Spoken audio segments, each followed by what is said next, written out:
Welcome to the Happy Lawyer Project. I'm your host, Akoma Moronu, and I created this show to help lawyers find happiness in life with a law degree. Together with my guests, we provide the knowledge, skills, and insight that you need to find you're happy. So I know that you guys have these big, scary, amazing dreams, and I love hearing about all of them. But the thing I worry about most is that for so many of you, those dreams are going to remain just that, dreams. And please excuse me, because I'm not trying to be harsh, but I know how hard it can be to make the transition from saying to yourself, oh my gosh, won't it be amazing if, to really believing, won't it be amazing when? So on today's show, I chat with Elena Deutsch about how she works with lawyers to identify their dreams and take the steps to turn those dreams into plans.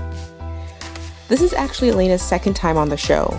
I first had her on episode 49. So if you guys haven't heard that, I would recommend you listen to that before you listen to this episode so you get a better understanding of who Elena is and how she works with lawyers. But once you've done that, come back and listen to that episode. I hope you guys really enjoy this show.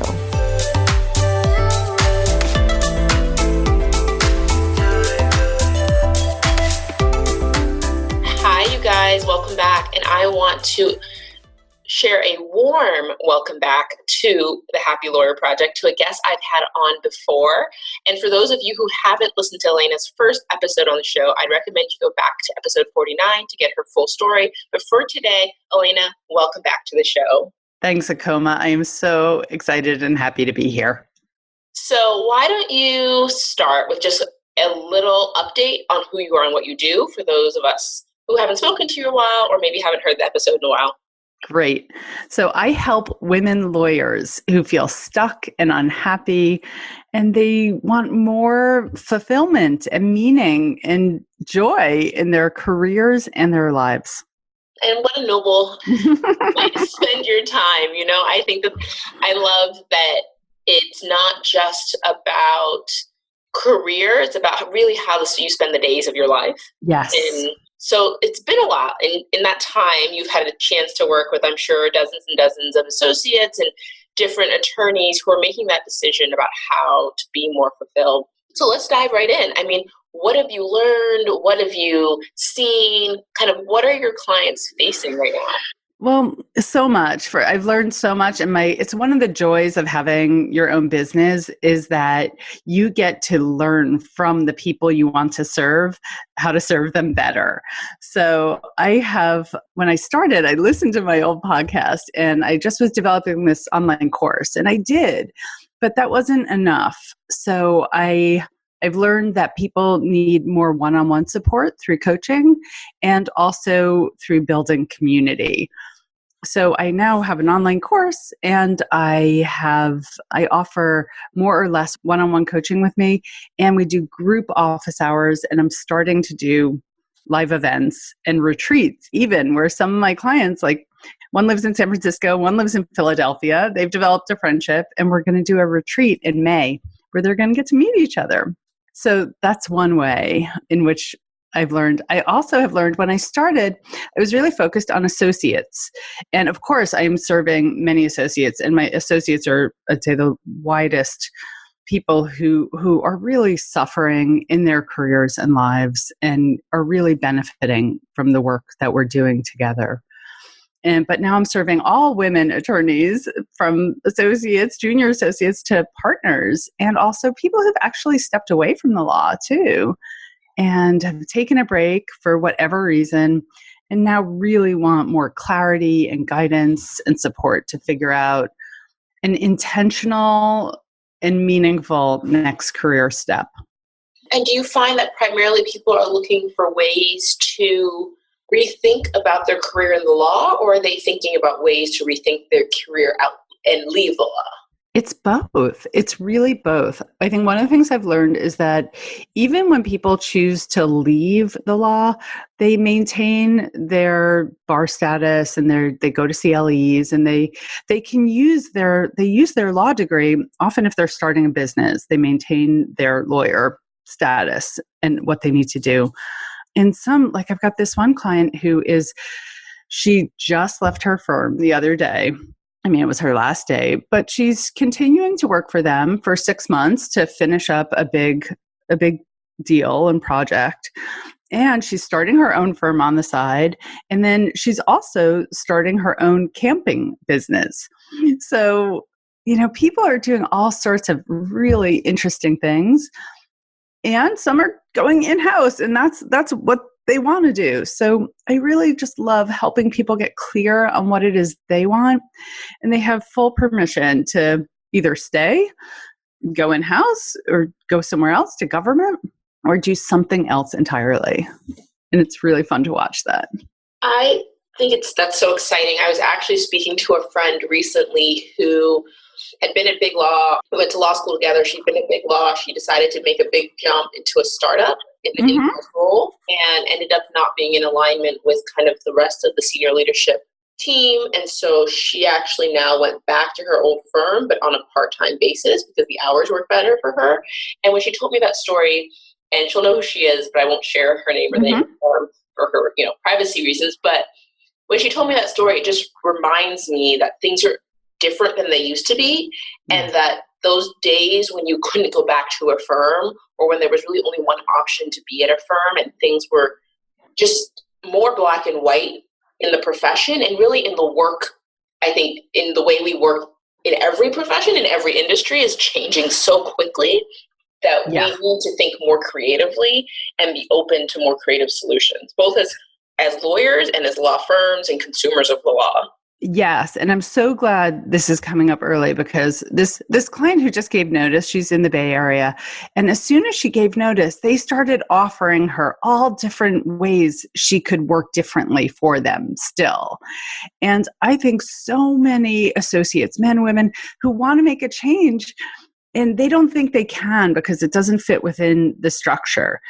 But I want to encourage people to try to make something work better for you, because you really never know. And some firms, like I spoke with a woman recently, she actually asked her firm, can I do this one really thing that I feel best suited for? I don't want to do litigation anymore. I don't want to write these briefs, but I'm really great at discovery. Can I just do that? And they said no. And I said, well, good for you for being super clear and asking. And I think there is way more flexibility now than people give themselves credit for. And I think also what I'm seeing too is my clients, at least the women I work with, they don't give themselves enough credit for the value they bring their firms.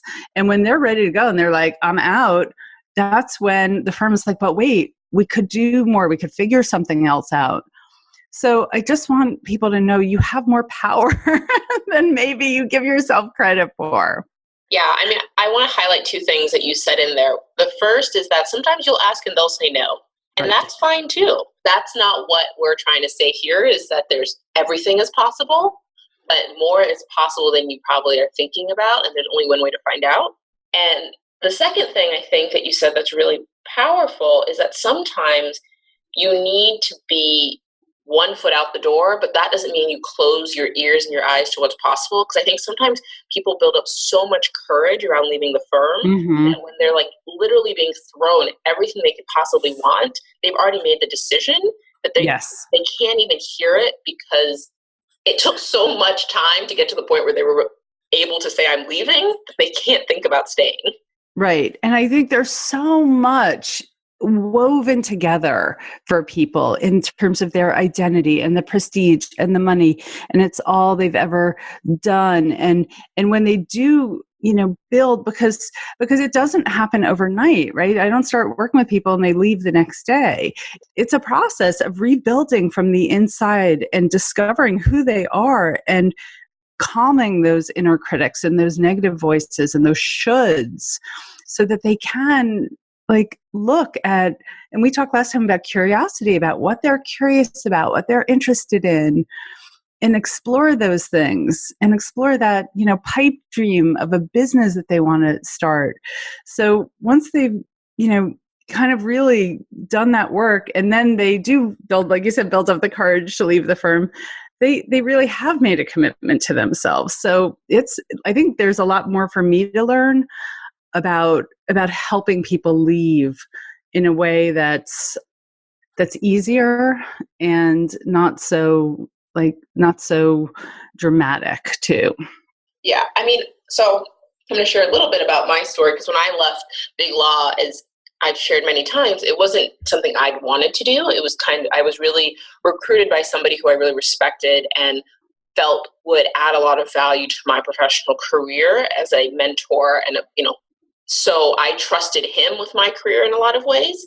And before working with my own coach, before I left the firm, I kind of made this list, and I was like, if the firm offers me these things, I will stay. If they can't meet these requirements, then it's still a better decision to leave. And I was very clear about those things. And I have to admit, when I first went in, I kind of was I had already decided I was going to leave. So I was very apprehensive about sharing that list with the firm. I kind of almost made it a guessing game. Like, if they could hit it right on the head, then they can read my mind. It's meant to be. But that's ridiculous. You know what I mean? And that's not how negotiations work. Like, you have to tell people what you need, and if they can either do it or they can't. And so kind of the week before I left, I finally went back to my partner mentor, and I was like, just to be really clear, the reasons I'm going are X, Y, and Z, but if this firm could guarantee me these three things, I think it would be a really good opportunity for me to stay, and that I could still grow here. But I didn't know, I'd love to have that conversation with you. And, at that point, they did what they could. They weren't able to meet those things. And so it was a clear decision. I have no regrets about walking out the door.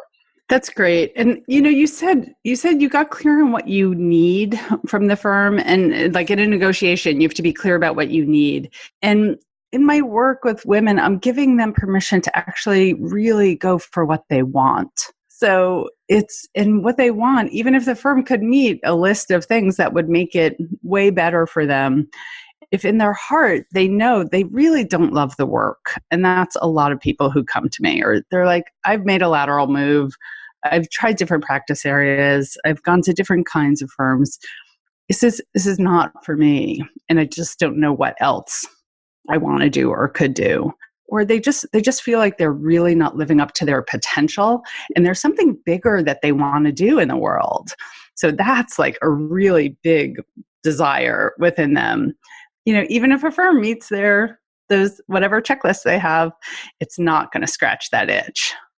Yep, absolutely. Why it's important to understand how everything fits together. Yeah. Because to your point, one of the things the firm could never do for me is that I did have all these other interests that I was passionate about, and I wanted the time to pursue those things. And so I wanted more flexibility and autonomy around my schedule. And so that's one of the things I asked for, and I don't know that work can ever be all things to all people, kind of, So you have to kind of figure out what work is for you. And so it's really interesting. And I love that you say that you really get your clients to focus in on what they want, because you're right. I think so often as women, especially, we think that we deserve to get what we need mostly, but what we want, that's a luxury. And so we don't negotiate for the wants. Right. And I've just been like many people reading the Michelle Obama book, and her part about like really wrestling with, I've never thought about what I wanted. And it took losses, she says, it took her father dying and her best friend from college dying for her to pause and think, do I want to be, on the 47th floor of an office building drafting documents for a bank? And she'd met Barack by that time too. And was seeing this other way of living that she decided to go for, as we all know. But she writes it, so you're sort of on the edge of your seat, which is so fun. Yeah, no, it was a great book and a great read. I actually read it on, I don't know if it's called reading. I listened to it on Audible. I didn't use my eyes. And it was almost like, because it's a really long book, I think it's like a 10-hour Audible, and having Michelle Obama in my ear for like 10 hours almost makes it feel like, we were on a 10-hour phone conversation, and like, that feels so close to her now. And then she went away. I know. I actually haven't finished the book yet because I don't want it to end. That's the best and worst thing about books, like a good book. I wanted to share this other thing about something I'm learning about sort of the ripple benefits of doing this kind of work. And that is like the wins, when you start putting yourself first, the wins start really small and they need to be celebrated. It's not like you decide you're going to leave and like, boom, everything changes. I mean, for a couple of people I've worked with, that happens, but it's rare. And the successes start more with like deciding to get up from your desk and go out and get lunch at 1:00 when you're hungry, instead of working until like 3:00 and you're just totally crashing out. And another client, like she wasn't going to make her hours last year, and she decided to take off the week between Christmas and New Year's and stay home and be with her daughters and bake cookies and have friends over for dinner. And she's like, I'm leaving anyway. I don't need to kill myself for this metric that I'm not going to make anyway. And so she was present with herself and her daughters over the holidays. So these are some of the like little ripple effects that start when you start putting yourself first. And then it builds and grows from there. I love that. And I really appreciate you focusing on the fact that it's going to look different for everybody, and that it doesn't, I think for some people, as you said, it is that big drastic kind of, they're ready. And some people are more action oriented in that way and ready to make those big decisions really quickly. But for other people, it's really taking it one small step at a time. And what else have you found is really surprising in working with your clients? I'm sure there's a lot more that has come up or that has been different than you expected, or better or worse. Well, one thing is just like how much I love it. Like, and I by being in a business for myself, that I want to model like how you can love your work also. And I'm not a former lawyer. My dad was one, as I shared in the first episode I did with you. But I want people to see another woman loving her work and building a business that she loves, that's service oriented. And I am so committed to creating a great experience for my clients that it brings me joy. So I want them to see that. So that's one thing that surprises me. Another is like the places that people get stuck. Right. I've identified some pitfalls that are very common, and I help clients through them. And some of them are, one is perfectionism. We've talked a little bit about pleasing other people and putting other people first. Prestige can be a big factor, although most of the people I'm speaking with and working with, they see that the prestige is an issue. They have a step back from it. And I think a lot of people feel like I should be able to do this on my own, like in this kind of pioneer, I'm going to suffer through this alone. But once they've come to me, they've usually surrendered that because they haven't been making the progress that they want to on their own. So those are some of the common pitfalls I see. That's really interesting that people are aware of the prestige one. And do you think that the perfectionist, so I have this new theory, and I'll run it by you and you can tell me what you think. In some ways, I've been reading a lot of books and come to this feeling that when we do things from this place of heart or intuition or emotion, we can act more quickly because something is driving us that's not logical. But when we act from this place of analyzing and intellectual planning, you can get really stuck. And I think sometimes that's the disguise that perfectionism takes, is this overthinking.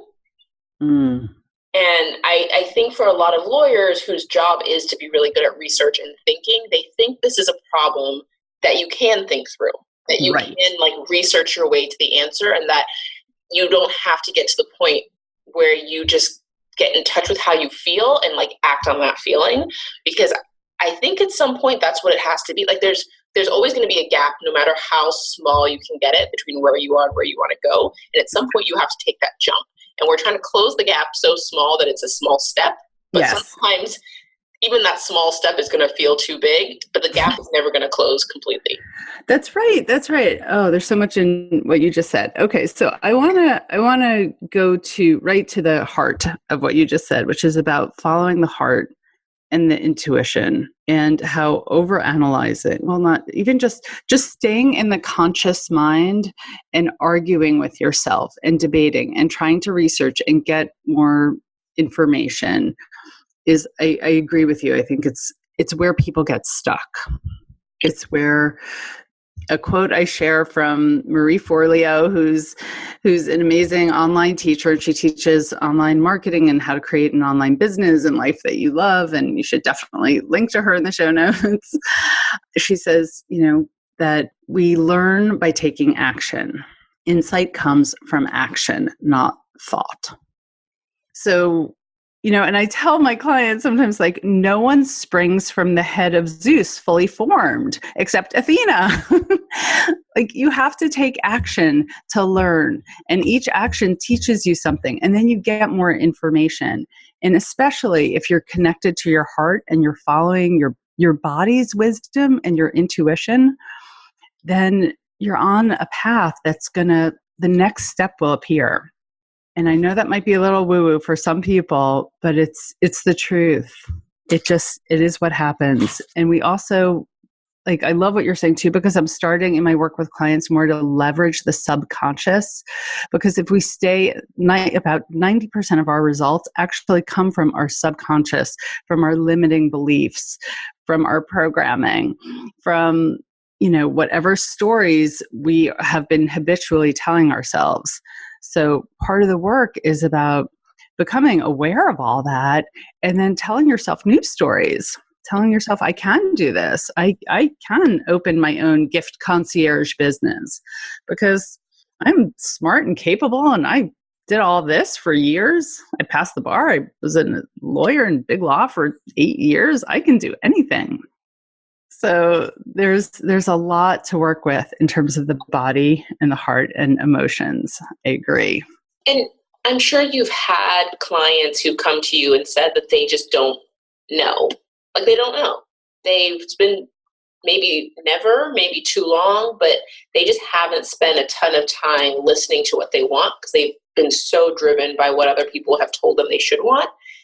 Do you have any tips for people out there who are in that place where they don't know the difference between what they want and what's been told to them, for kind of starting to work through that? Yeah. I just want to stay with that sort of body and intuition for a second, and lead into answering your question, because one of the things I hear from women I talk to is about the anxiety and dread. So many people I speak with, they have this dread, like really the Sunday night dread and the Monday morning dread and the Tuesday morning dread. And they're getting so much information in their body about what they don't want. So in order to help them learn what they do want, like, to really also notice in their body what feels better, what feels a little uplifting, what feels more expansive. And that could be, getting to a yoga class, or making a plan to see a friend for dinner and sticking to that plan and going and not canceling. It could be, signing up for an online class. I know, like, you started with calligraphy. So what's just something that you've been curious or interested in for a while and not done? I suggest to people to just, like, open up the course catalog. It used to be this big paper book, but I'm sure it's just look at your local online universities that have continuing education courses and just scroll through, and what kind of class sparks your interest. And I've got one client, I asked her this recently, in sculpture. Like, she might not take a sculpture class, but she's paying attention to what some of her other interests are. That's great. And that's such a good idea. And I think knowing that you don't have to act on them all, it's just about getting in touch with knowing when things call to you and what that feels like. Yes, absolutely. I agree. You don't have to, and I think this is a mentality I see a lot with clients. There's this either or mentality that I'm either a lawyer or a sculptor. And it doesn't mean, if you take a sculpting class that you are a sculptor. So I try and encourage people to start thinking about the verb, the doing something. What is it you would like to do rather than the being a noun, a lawyer, a sculptor. So what are some things that you would like to do? And then to start thinking about lawyering as lawyering. It's something that you do. It's a skill you have that you can do for your firm. You could do for, there's all these new kind of virtual gigging lawyer platforms like Bliss Lawyers and Hire and Esquire. So, it's a skill that you can take and do something with as well.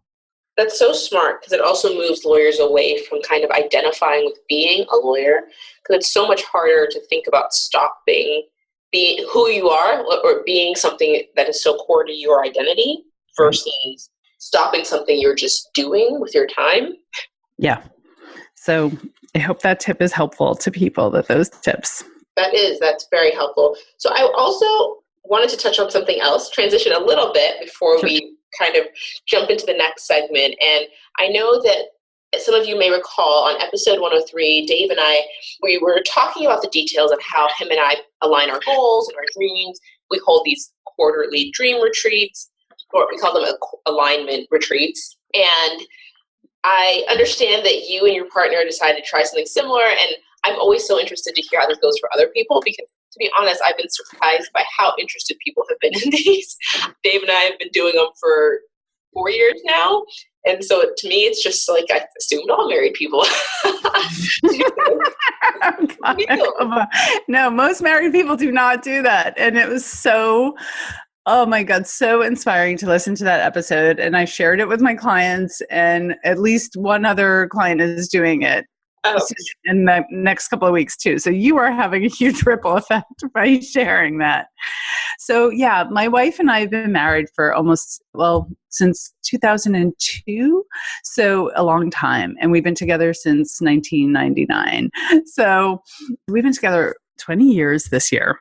And when I heard that, I just thought, oh yeah, we need that, because our kids are teenagers and we're really in this life transition moment. And we have a very good relationship, but you asked me also to think about like a mindset shift that I have made recently in the last year. And my mindset shift is taking 100% responsibility for my life. I love that. So if my marriage is not all that I want it to be, I am 100% responsible for doing everything within my power to make it that. So I got my wife on board. I had her listen to your episode, and she's not the kind of person who would plan something like this on her own.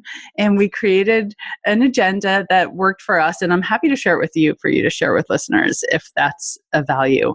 And you and Dave, like you said, have been doing this for a while. So one of the things I created in our agenda is a look back to celebrate all that we have done and enjoyed, and peak moments and things we're proud of in our marriage, in ourselves, in our family. And we looked back kind of at the last year, and then the last 5 years, and the last 10 years, etc. And that's actually something I do with clients. We start group calls with celebrations. I run group office hours to build the community. And we start with celebrations because it just like ups everyone's energy. And we're so hard on ourselves, right? In our jobs, in our lives, relationships. So it gave us a chance to look back and celebrate. And that was the foundation with which we then went on to start visioning our next few years as our kids, are really on their ramp off to college and before we know it. So it was a wonderful experience. And I want to thank you for putting what you and Dave put out into the world, because I know it benefited us and it's definitely benefiting others. Yeah, that makes me so happy. And that's so thoughtful the way that you did think to start that. And to be honest, I think so much of the value for me is even just putting it together. Like thinking about what are the things that we need to be aligned on? What are the things I wish I had a chance to share with him, that I wish I knew about him, that, the conversations that I wish we were having, but that don't necessarily have the space in day-to-day life. Because it's hard, you put the kids to bed, you're trying to like finish up work, you're cleaning the house. It's not like a great time to be like, hey, what is your vision for our lives in 5 years? Absolutely. Absolutely. And one of the things that I was talking with, I have a daily accountability buddy, and I was talking to her about it. And she said, it sounds like you want to accomplish a lot in this one weekend. Maybe you want to just scale back. And so that was super helpful for me to just start with just one weekend and doing the celebration and starting to talk when we really mapped out some of the things we want in this next year. And I have, I want to go big and talk about the next 20 years, but I pulled back and being more patient with myself and with us, and knowing that we're not going to accomplish that all in one weekend when we still want to. We went up to Saratoga Springs and there was a big snowstorm, and I'd packed our snowshoes. So we went snowshoeing. It was super fun. So I wanted it to be fun, and we'll definitely do it again and get to more of those bigger vision issues in the next couple of retreats. Oh, it's so addicting. It really is. Like, we love them. It's like our favorite. Now it's like whenever we go on vacation, we're always like, if there's like a kids club or there's like a babysitting service at the hotel, we're like, maybe we can go away for like a couple hours and do some dream aligning, because it's fun. At least for us, it's gotten to the point where we really enjoy just spending that time together and sharing our dreams. And it's just very uplifting. And then I think, and then it infuses the rest of those days when you're doing the dishes and cleaning up and, arranging the schedule for the week. It infuses that with, it's connected then. It's not drudgery. It's connected to that bigger purpose. Yep. And it helps you so much better understand each other's motivations and kind of why things are important and why things do stress you out or don't stress you out and how that fits into the big picture. I think sometimes that also gets lost in the shuffle. Yeah. Well, thank you. No, Thank you for sharing, and thank you for being willing to give it a try.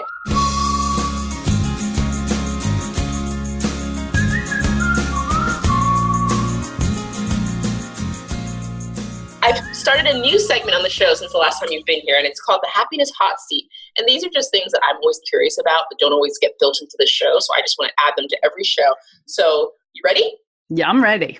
All right. Number one, how do you deal with indecision? So I am a Gemini, which means I have struggled with making decisions my whole life.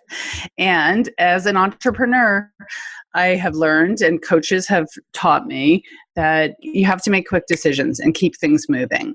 So it's definitely something I'm working on. And lately, what is helping me make decisions more quickly are two things: are tapping into my body intuition and checking in. How does that decision resonate with what's going on with me? A quick example, I recently spoke with someone she's someone I've worked with in the past, but she needs to go to therapy before she can do this coaching. And we talked really lovingly and honestly about it. She just didn't make partner at her firm, and she's heartbroken. And I totally want to help her. But I know I'm not the right person to help her right now. So I had this very strong intuitive sense in my body when we were talking that I will be there for her when the time is right. And right now she needs to go and lick her wounds and do some healing. So that's an example. And it just felt so honest in my body. My head was like, I can help her. My body was like, no, it's not the right time. So that's one thing. And the second thing I am doing is I am stepping into my future self that has the life I absolutely want to be living. And I am stepping into that place and making decisions from there. I actually really like that because I like both of those things. But the second one is one I've been trying to do more of recently. So it really resonates with me right now this drives my Dave crazy because my future self has a name and her name is not my name, and that makes no sense to Dave. But I'm like, I can't talk about myself in the third person. Me too. My future self has a name also. That's not my name. But Dave is like, if she's you, then why isn't she named? Why don't you have the same name? Because, and this is an exercise that anyone can do. I just want to say in the Tara Moore book, Playing Big, Yes. she has a future self meditation in it. And you can read that and maybe record yourself reading it out loud so you can do it. I have it for my clients, it's there for them.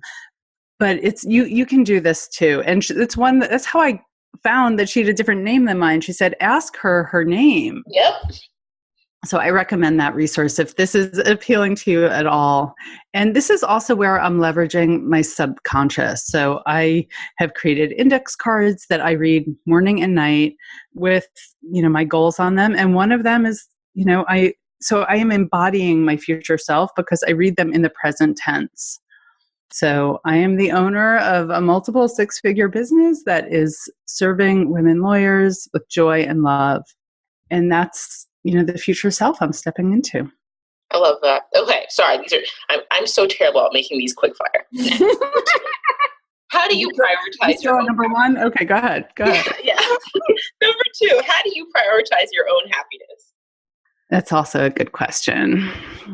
I think similarly. I think it's really stepping into also that 100% responsibility and knowing that if I want to go for a walk and that's going to make me happier this morning, right now, I have to prioritize that. And that I am the only one who can take myself out for a walk. So knowing that, I think the other thing is I do feel like I'm in alignment with myself and my potential in my career. And so, I've already done a lot of work to put myself here where I'm able to do this work. So now it's just really up to me to keep living it. That's great. I don't know, my kids are older too, so it's easier. Fair enough. I know.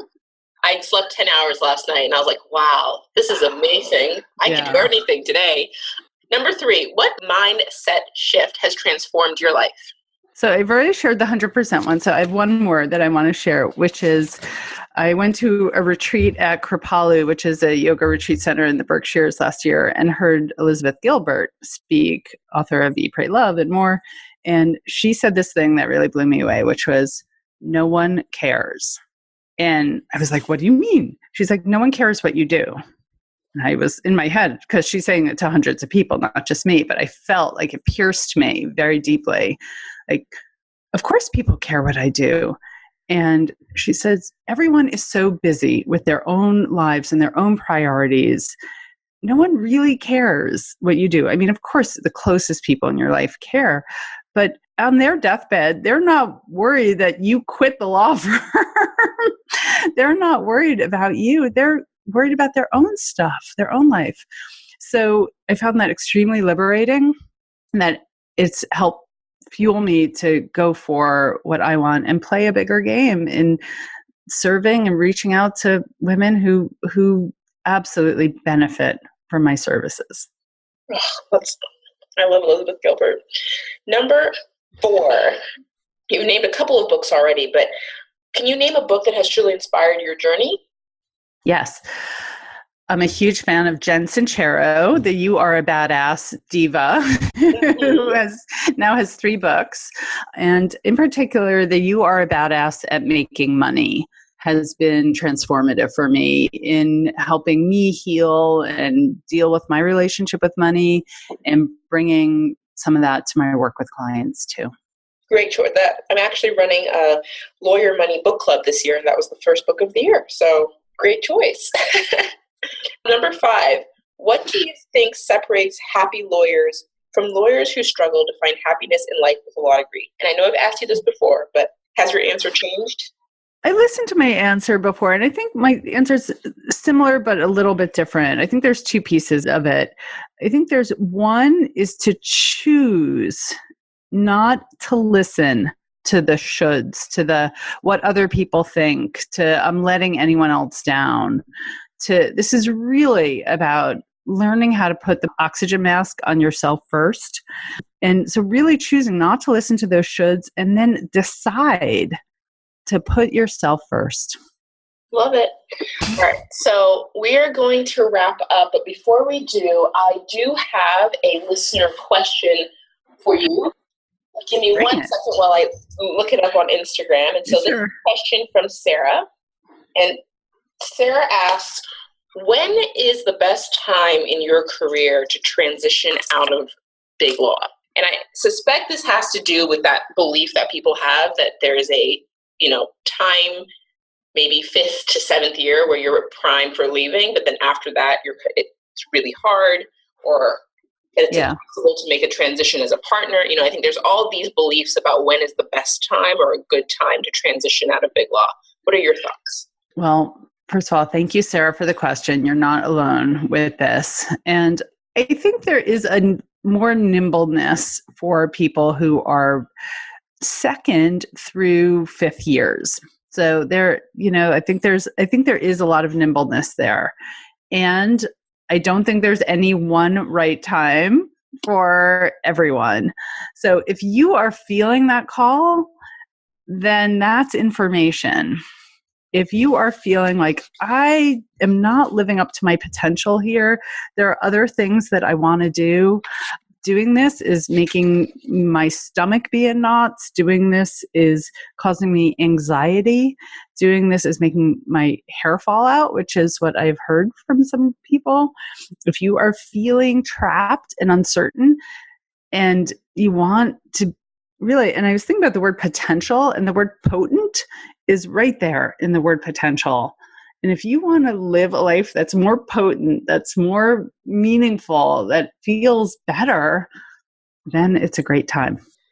Awesome answer. And last thing before I let you go is, what's the best way for people to learn more about what you're up to, your community, and kind of follow your work? I'd say the best way is to come over to my website, womeninterestedinleavinglaw.com. Again, womeninterestedinleavinglaw.com, and sign up for a freebie or sign up for a one-on-one conversation with me. And then you'll start getting my weekly updates and newsletter where I try and really share something that will be of value to you. And that's where I announce upcoming workshops and live events and a retreat that I am doing this year in May. And it's not 100% set yet, but it's looking very much like we're actually going to be at Kripalu. So very excited for that. So sign up for a freebie on the website and you'll get all the information. Or I'm also happy to connect on LinkedIn. Awesome. I will include all of those links and information in the show notes at thehappylawyerproject.com. So you guys can check it out over there. And thank you so much for being back on the show today. Oh, what a pleasure, Koma. Thank you.